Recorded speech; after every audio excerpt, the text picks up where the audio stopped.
Hello बच्चों, good evening. कैसे हो आप लोग? होप करता हूँ आप सब अच्छे होंगे।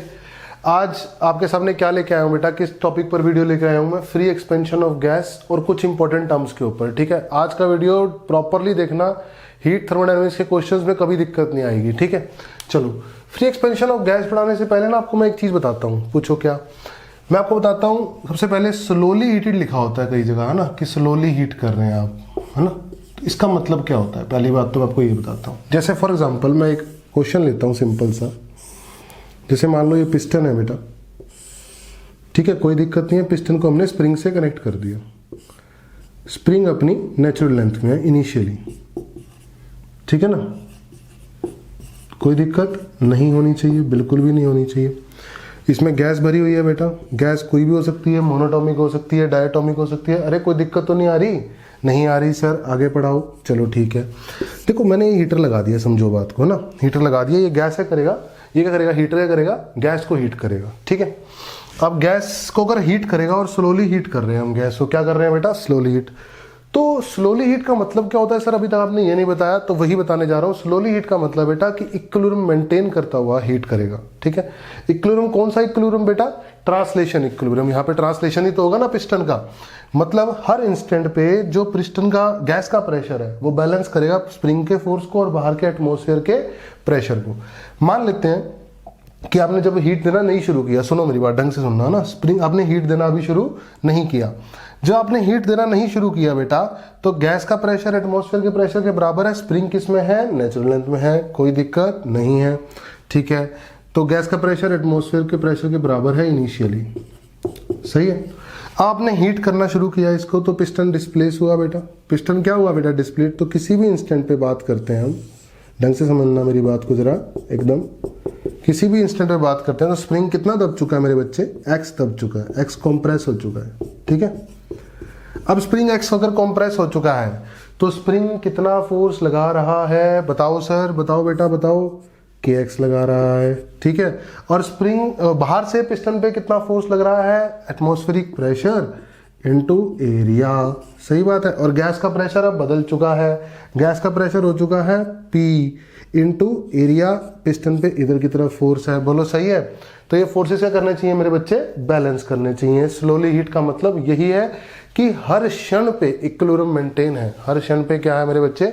Equilibrium maintain. चलो तो अब इस कॉन्सेप्ट को समझते हैं।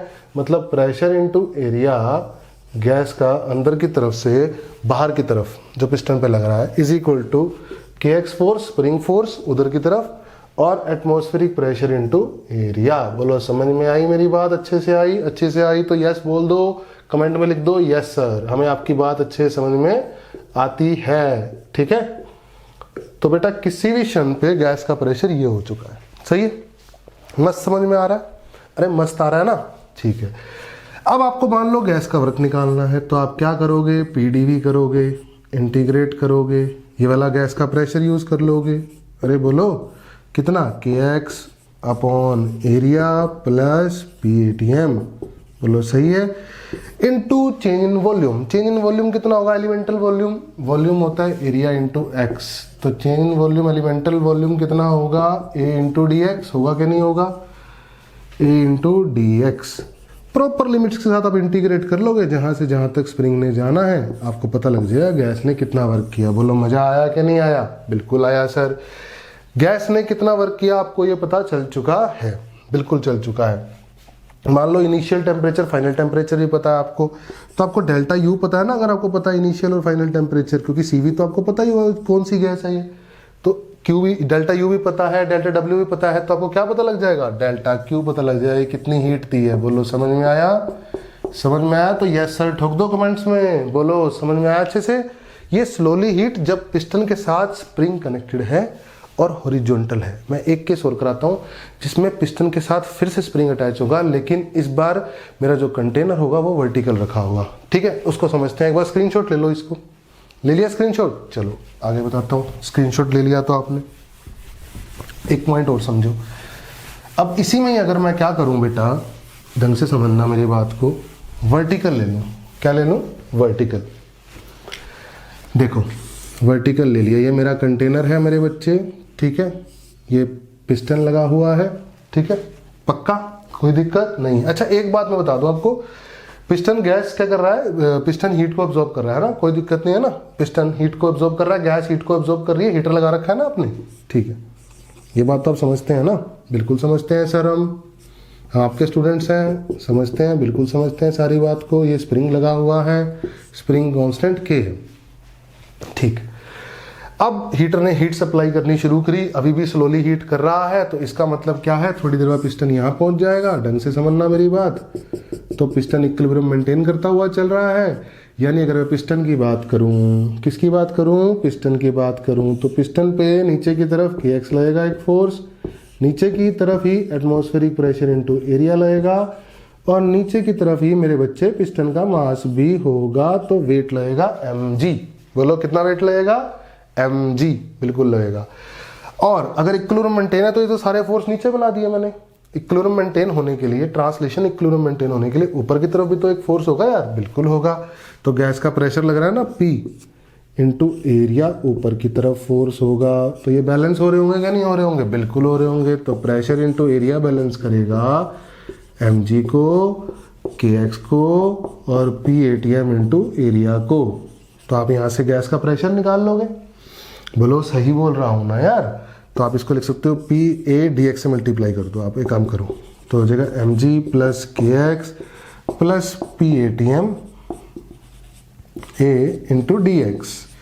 आप प्रॉपर लिमिट से इंटीग्रेट कर दो, ये P इंटू डी लिखा हुआ है, P इंटू डी वर्क होता है, अभी अभी बताया है सर आपने, बिल्कुल बताया है, x1 से x2 और इसको ब्रैकेट में ले लेना, सही है। इंटीग्रेट कर दो, आपके पास गैस का प्रेशर आ जाएगा, सॉरी वर्क आ जाएगा गैस का। फिर से आपको बोल रहा हूँ, अगर आपको टेम्परेचर में चेंज पता है तो फिर से आपको डेल्टा यू भी पता है, सही है। डेल्टा यू पता है मेरे प्यारे बच्चों को, वर्क निकालना आ चुका है, तो इसका मतलब अब मेरे प्यारे बच्चे हीट भी निकाल लिया करेंगे। कि क्या यूज़ करके हीट निकालोगे मुझे बताना जरा। सर FLT यूज़ करके, मतलब first law of thermodynamics use करके हम हीट निकाल लिया करेंगे। बोलो याद रहेगा ये कॉन्सेप्ट, हमेशा याद रहेगा? बिल्कुल रहेगा सर। आगे पढ़ाओ, स्क्रीनशॉट ले लो, ठीक है। चलो आगे पढ़ाता हूँ। अब सुनो और एक बात मेरी, स्लोली हीट का मतलब समझ चुके हो। अच्छा, अगर कई बार वर्ड लिखा होता है ना इंसुलेटेड चैम्बर, क्या लिखा होता है बेटा, इंसुलेटेड या नॉन कंडक्टिंग, है ना, कंटेनर, नॉन कंडक्टिंग वॉल्स हैं कंटेनर की, ऐसे लिखा होगा, non conducting walls of container. यहाँ कभी दिया होगा, हो सकता है दिया हो इंसुलेटेड कंटेनर, है ना। इसका मतलब क्या होता है, चलो इसका मतलब बताता हूँ आपको क्या होता है, ठीक है, ढंग से समझो। इसका मतलब ये है, और मेरा पिस्टन भी क्या है, इंसुलेटेड, मैंने गिवन करा पिस्टन भी क्या है मेरे बच्चे, इंसुलेटेड है। गैस भरी हुई है इसमें, बिल्कुल भरी हुई है। वॉल्स भी इंसुलेटेड, पिस्टन भी इंसुलेटेड, मतलब there is no exchange of heat, कोई एक्सचेंज हीट का नहीं होगा, मतलब आप डेल्टा क्यू को जीरो किया करोगे। बोलो याद रहेगा ये कॉन्सेप्ट। इंसुलेटेड लिखा हो या non conducting walls of container and non conducting piston लिखा हो, तो इसका मतलब क्या है बच्चों कि हीट का कोई एक्सचेंज नहीं होगा। तो मतलब आप यहाँ पे delta U equal to minus delta W लगाया करोगे, मतलब आप एडियाबैटिक लगा सकते हो। बोलो सही है, लगा सकते हो कि नहीं लगा सकते। लेकिन एक बात का खास ध्यान रखना होगा, पूछो क्या, कि अगर हीट सप्लाई एक्सटर्नल मीन से करोगे तो हीट डेल्टा क्यू जीरो नहीं होगा यहाँ पर, क्योंकि आप एक्सटर्नल मीन से हीट सप्लाई कर रहे हो ना किसी तरीके से। हाँ, वो हीट अंदर यूज हो रही है, कहीं रिजेक्ट नहीं हो रही, ये कन्फर्म है, मतलब सारी की सारी हीट एब्जॉर्ब होगी इस केस में। बोलो सही है, क्लियर है, एकदम अच्छे से क्लियर है। Non conducting walls of container और इंसुलेटेड चैम्बर समझ में आया? आ गया सर, आगे बढ़ जाओ, बढ़ रहा हूँ। एक पॉइंट और समझो, अगर आपको लिखा हो कंडक्टिंग पिस्टन, ढंग से समझना, ठीक है। मैंने बोला कि मान लो ये एक चैम्बर है, ठीक है, ये चैम्बर इंसुलेटेड है, मतलब बाहर हीट नहीं जाएगी। चैम्बर क्या है, इंसुलेटेड चैम्बर, ठीक है, पक्का, कोई तकलीफ नहीं है। बीच में पिस्टन है, इधर भी गैस है, गैस बी, इधर भी गैस है, गैस ए। ध्यान रहे एक बात का, सही है, एक बात का ध्यान रहे। अगर ये पिस्टन कंडक्टिंग है, अगर ये पिस्टन कंडक्टिंग है तो आप क्या कॉन्सेप्ट यूज करोगे, कंडक्टिंग है मतलब हीट का फ्लो होगा पिस्टन के थ्रू, हीट का क्या होगा बेटा, फ्लो होगा। तो आप ये कॉन्सेप्ट यूज करोगे कि फाइनल टेम्परेचर जो यहाँ का है वही फाइनल टेम्परेचर यहाँ का होगा। मतलब फाइनल जो भी गैस का टेम्परेचर होगा, मान लो T, तो इस गैस का भी टेम्परेचर फाइनल क्या होगा, T। ये कब होगा, जब पिस्टन क्या होगा, कंडक्टिंग होगा। बोलो अच्छे से समझ में आया? आ गया सर। अच्छा, और अगर ये चैम्बर भी कंडक्टिंग हुआ तो जो सराउंडिंग का टेम्परेचर है, अगर ये चैम्बर भी कंडक्टिंग हुआ तो मेरे बच्चे जो सराउंडिंग का टेम्परेचर है वही टेम्परेचर दोनों गैस का हो जाएगा। बोलो क्लियर है एकदम? अच्छे समझ में आया? ये कॉन्सेप्ट भी याद रहेगा? ये कॉन्सेप्ट बिल्कुल याद रहेगा सर हमें। ठीक है, चलो मैं अपने टॉपिक पे आता हूँ कि फ्री एक्सपेंशन ऑफ गैस क्या होता है। चलो फ्री एक्सपेंशन ऑफ गैस वाले टॉपिक पर आता हूँ। फ्री एक्सपेंशन ऑफ गैस का मतलब क्या है, ढंग से समझना। मान लो कि मैंने ये चैम्बर ले रखा है इंसुलेटेड। कैसा चैम्बर ले रखा है बेटा जी? इंसुलेटेड चैम्बर ले रखा है, कोई दिक्कत नहीं है, एकदम सही है, इंसुलेटेड चैम्बर है। ठीक है, आ रहा है मजा समझ में? मस्त आ रहा है ना? मस्त आ रहा है तो यार लिख दिया करो कि सर आ रहा है। ठीक है ना, आपको सर इतनी एनर्जी से पढ़ाते हैं आपके, तो इतना तो बनता है यार, बनता है ना इतना? ठीक है, ये पिस्टन है। ये क्या है बेटा? पिस्टन। अब मेरी बात सुनो, आपने स्टॉपर लगा रखा है, इसको ना हुक से पकड़ रखा है, हुक कनेक्ट है यहाँ पे, और यहाँ गैस भरी हुई है, ऐसे समझो। और यहाँ है मान लो वैक्यूम। ठीक है, मान लो गैस का प्रेशर इनिशियल P0 था, वॉल्यूम V0 था, इधर का वॉल्यूम भी V0 है, पर इधर कोई गैस नहीं है। इधर क्या है मेरे बच्चे? वैक्यूम है। समझो बात को। जैसे ही मैं पिस्टन हटाऊंगा, जैसे ही, सॉरी, मैं हुक कनेक्ट कर रखा है, जो मैं हुक डिस्कनेक्ट करूंगा, व्हेन डिस्कनेक्ट, हुक को मैंने क्या किया? डिस्कनेक्ट किया। मेरे बच्चे उस समय क्या होगा वो देखने वाली बात है। उस समय पहले तो क्या हो रहा होगा बेटा? गैस के मॉलिक्यूल्स इस पिस्टन में प्रेशर लगा रहे हैं, प्रेशर लगने की वजह से फोर्स लग रहा है, लेकिन पिस्टन कनेक्ट होने की वजह से, हुक कनेक्ट होने की वजह से पिस्टन नहीं चल रहा है। जैसे ही आपने हुक डिस्कनेक्ट किया, पिस्टन चल पड़ेगा। पिस्टन चल पड़ेगा मतलब गैस का एक्सपेंशन होगा, बिल्कुल होगा। गैस का एक्सपेंशन होगा, पिस्टन चलेगा तो वर्क होगा P/TV का इंटीग्रेशन। सही बात है। एक बात याद रखना बेटा, गैस कभी भी वर्क करती है ना तो किसी चीज़ के अगेंस्ट करती है। जैसे एटमॉस्फेयर है तो एटमॉस्फेयर के अगेंस्ट गैस वर्क करती है, ठीक है ना? मतलब गैस का जो वर्क होता है वो किसी चीज़ के अगेंस्ट होता है। और ऐसा क्यों होता है मैं वो भी लॉजिकली बताऊंगा आपको, ठीक है? तो वैक्यूम है, वैक्यूम है तो यहाँ पर कोई एक्सटर्नल तो है नहीं ऐसा प्रेशर जो इस पिस्टन को क्या करे, उल्टा फोर्स लगाए, जिसके अगेंस्ट गैस को क्या करना पड़े, वर्क करना पड़े। ऐसा तो है नहीं अब। तो गैस का वर्क इस केस में जीरो कहलाएगा। एक बात अच्छे से समझ लो, ऐसा क्यों होगा? ऐसा होने का लॉजिक बताता हूँ।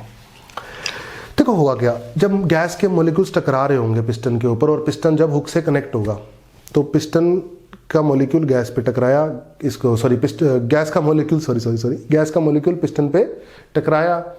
अब टकरा के पिस्टन पे क्या लगाया उसने? एक प्रेशर लगाया, प्रेशर लगने की वजह से फोर्स लगा। हुआ क्या, जैसे ही पिस्टन डिस्कनेक्ट करूंगा ना बेटा, वो फोर्स लगेगा, और फोर्स लगने की वजह से यहाँ क्या है, यहाँ क्या है मुझे ये बताओ, यहाँ पर क्या है? यहाँ पर कोई एक्सटर्नल फोर्स नहीं है, यहाँ पे कोई एक्सटर्नल फोर्स नहीं है जो इसको क्या करे, रोके। तो क्या होगा, एकदम से पिस्टन भाग जाएगा, एकदम से पिस्टन भाग जाएगा। बाकी के मॉलिक्यूल्स आके बाद में टक्कर मारेंगे। आप समझ में आ रहे हैं मेरी पॉइंट कि नहीं आ रहा? बिल्कुल आ रहा है सर। एक बार फिर से रिपीट करता हूं, मैं ये कह रहा हूं जैसे ही हुक डिस्कनेक्ट करोगे, गैस का मॉलिक्यूल आके पिस्टन पे फोर्स लगाएगा और पिस्टन भाग जाएगा बहुत तेजी से। अरे क्लियर है? क्योंकि कोई रोकने वाला नहीं है ना उसको, कोई रोकने वाला नहीं है। तो ये तब तक भागेगा जब तक इसको रोकने के लिए जगह ना मिल जाए। तो ये तो वॉल ही रोकेगी इसको, पिस्टन को, है ना? तो फाइनल सिचुएशन ये होगी कि इंसुलेटेड तो मैंने ले ही रखा है ना, तो डेल्टा क्यू भी जीरो है। तो अगर मैं FLT लगाऊं, ध्यान से समझना, मतलब फर्स्ट लॉ ऑफ थर्मोडायनामिक्स लगाऊं, तो delta Q delta U plus delta W होता है, ठीक है?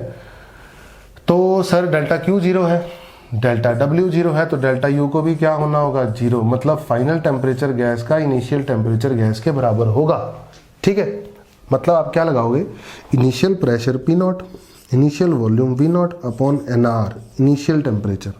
अरे बोलो, फाइनल टेम्परेचर क्या होगा गैस का, फाइनल प्रेशर होगा गैस का P, वॉल्यूम होगा 2V0 अपॉन गैस के मोल्स तो उतने ही रहेंगे सर, NR कट गया, V0 कट गया, मतलब गैस का प्रेशर हो गया P0/2। फाइनली गैस का प्रेशर क्या हो जाएगा, P0/2। बोलो समझ में आया अच्छे से। मतलब कॉन्सेप्ट हमें पता है क्या ध्यान रखना है, कॉन्सेप्ट हमें ध्यान रखना है कि अगर वैक्यूम है ना तो गैस फ्रीली एक्सपेंड करेगी, कोई वर्क डन नहीं करेगी गैस। एक्सपेंशन के दौरान गैस कोई वर्क नहीं करने वाली है, इस पॉइंट को आप दिमाग में डाल लो, ठीक है। अगर क्या है, वैक्यूम है दूसरी साइड पे, या फिर ऐसे बोल सकते हो अगर फ्री एक्सपेंशन हो रहा है, ठीक है। आया मजा, समझ में आया अच्छे से, बिल्कुल अच्छे से समझ में आया। तो ये था मेरे बेटे फ्री एक्सपेंशन ऑफ गैस, ठीक है। समझ में आया ना वीडियो तो लाइक कर देना और थोड़ा बहुत शेयर भी कर देना, ठीक है। Okay, take care, bye bye.